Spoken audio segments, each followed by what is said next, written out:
Taasisi ya Taifa ya Utafiti wa Magonjwa ya Binadamu NIMR inapenda kuwaalika watafiti, wanazuoni, watunga sera, watumishi wa afya, asasi na wadau mbalimbali kushiriki kwenye kongamano kuu la mwaka la kisayansi la 33 litakalofanyika jijini Arusha kuanzia tarehe 9 hadi tarehe 11 Juni 2026 kwenye kituo cha kimataifa cha mikutano cha Arusha AICC. Mada kuu ya kongamano la mwaka huu ni huduma za afya kwa wote, kujenga mfumo imara wa afya ili kufikia dira ya maendeleo ya Tanzania ya mwaka 2050. Mgeni rasmi anatarajiwa kuwa Rais wa Jamhuri ya Muungano wa Tanzania, Mheshimiwa Daktari Samia Suluhu Hassan.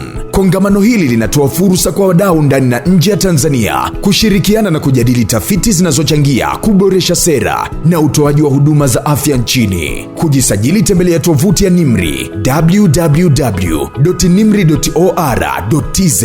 Kwa maelezo zaidi kuhusu kongamano, wasiliana nasi kupitia simu namba 0758777704. Jiunge nasi katika kongamano hili muhimu, kuchochea ubunifu wa kisayansi na kuimarisha mifumo ya afya kwa maendeleo endelevu ya taifa. NIMR, kukuza utafiti kwa afya bora.